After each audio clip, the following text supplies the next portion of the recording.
Have you ever tried looking into the fighting game community, wanting to pick up the latest fighting game on the market and become the best there ever was?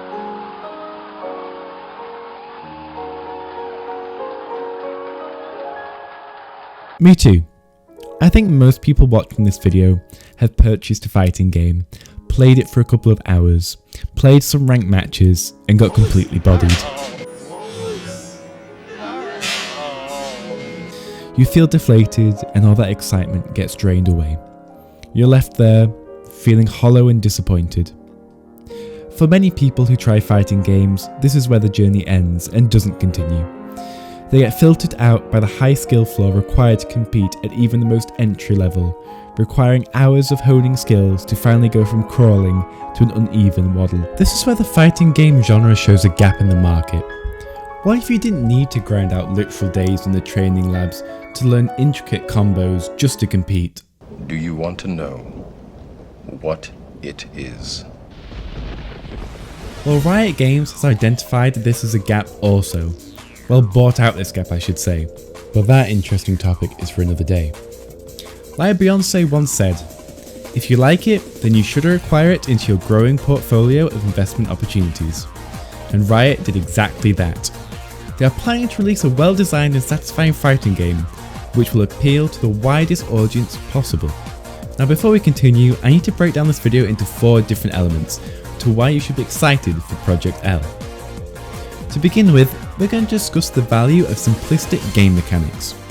But to properly explain this in context, we need to set the scene for Riot's game development history and what they've tried to achieve so far. Valorant. You remember that game, right?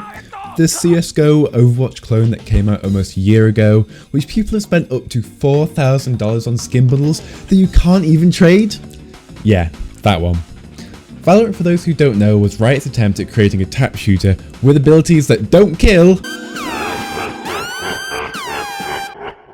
But that's beside the point.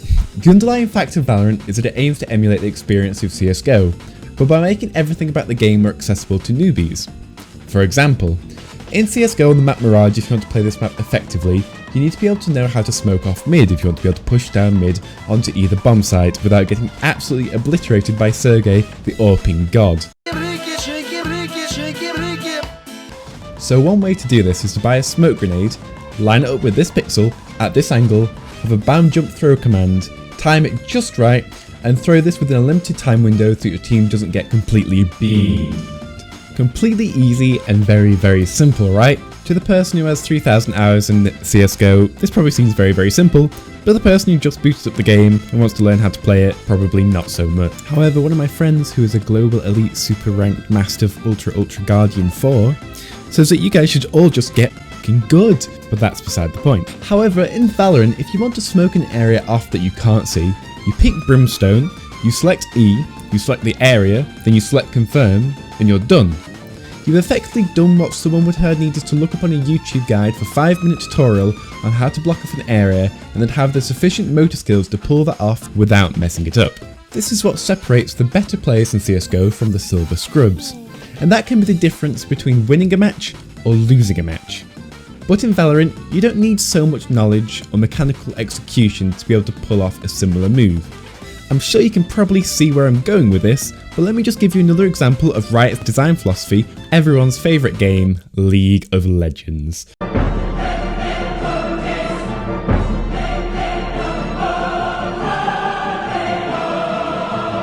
To make a shorter example, League of Legends is inspired by Dota. In Dota, to be a better player, you need to be able to manage the items you buy effectively from the shop and use them accordingly.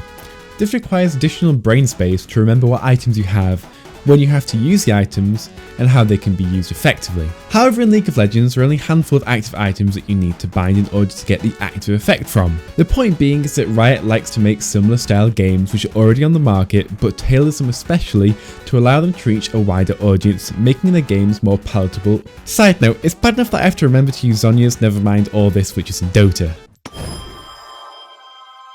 This fucking item is too much! So why should you be excited about Project L and its simplistic design? Well, in the simplest terms, Riot has a good record of making more palatable games which appeal to a wider mass audience, inferring that more players will be interested in Project L. And if they stick to the design principles, which they seem to be, then Project L will be a fairly easy game to pick up in comparison to some of the more complex fighters out there. I'm not stating that this will make the game better or more fun, but I do think that it'll give the game a wider reach and more of a mainstream fighting game with the especially good rollback netcode and excellent funding behind it is worth getting just a little bit excited for, especially if someone who's ever wanted to sink their teeth into a fighting game might not have necessarily wished to put in a whole lot of time and effort into those already established games. So how do I know that the League of Legends fighting game is going to have a simple design? Well, if it wasn't evident from the history of Riot Games development, then maybe what Riot currently obtained might give you a bit more of a hint. Riot Games recently bought a well-known fighting game called Rising Thunder, a promising fighting game that utilised special moves which only required a single input. I can imagine that Riot practically jumped on this game once they knew it existed, as it's a perfect foundation blocks to base their own universe and characters upon, with a team of passionate and innovative devs behind them. As I was researching for this video, I just quickly want to read you a very long quote from Rock Paper Shotgun by Alice O'Connor, so I'm just going to read this off now. Quoting, "One big novelty is that Rising Thunder does away with the input combos for special moves, simply making them abilities you activate with the button press without needing to roll half circles and whatnot. It becomes perfectly playable on keyboard too. They have the breadth and depth of your usual fighting game, and they want people to be able to simply focus on beating people up. From this, we can assume that people are going to be more freed up from trying to memorize those combos like you do when you first use a character, and you can apply more advanced level tactics to your fighting games such as footsies, better spacing, baiting, and mind games, which are more integral and, I would argue, more fun, and the reason why many people play fighting games in the first place. We also know that Project L will follow the simplistic game design theme, as we can make assumptions from some of the older footage shown here. We can see some links to Rising Thunder's interface, and also some of the footage shown involves someone only using a keyboard to play the game. From this we can assume that people will only be using a couple of button inputs to do special moves, as a controller doesn't really allow for complex motion inputs, for those who might feel a little bit lost here or aren't familiar with fighting games. In a game called Street Fighter V, one of the most honest and beginner-friendly characters is called Ryu. You've probably seen his face before somewhere. To do one of Ryu's iconic moves, the Hadoken, you need to input down, down diagonal right, and right, plus your attack button, all fairly rapidly to get Ryu to do this signature move. However, in a game like Rising Thunder, and hopefully Project L, you will only need to do one button or maybe two buttons to do a special move. This in turn should hopefully make the game more beginner friendly and make the people who don't really know fighter games too well be able to pick up a character and start practicing some of the more advanced special moves in order to further their own gameplay and feel better about when they actually beat someone. However, some of the more observant ones among you will also realise that with this game design comes a lot of problems, especially those relating to a fighting game, and I'll save those topics for another video as they're very in depth and this video is already going to be quite long. But overall, this change will be something that we can be excited for, especially if you are new to fighting games. If you're a grizzled veteran of fighting games, you will definitely see this as a downgrade and might put you off the game, which is fair enough completely, but this game isn't really designed for the more veteran players in the fighting game community. It's more designed for those who want to have an entry game and then maybe jump to a more complex games if they feel the need to in the future. But please don't let me put you off, you will still enjoy this game if you're a fighting game veteran. Riot Games still putting a lot of depth into the games, into Valorant and League. There will be lots of things to explore in it, so please do not let me put you off. Even though they make the game simplistic to begin with, they tend to have this kind of like extra layer to it. Even though it's simplistic, they have lots of room for skill expression and to really get your teeth into something really meaty and really show off your skills and your know-how, so please don't let me put you off by that statement.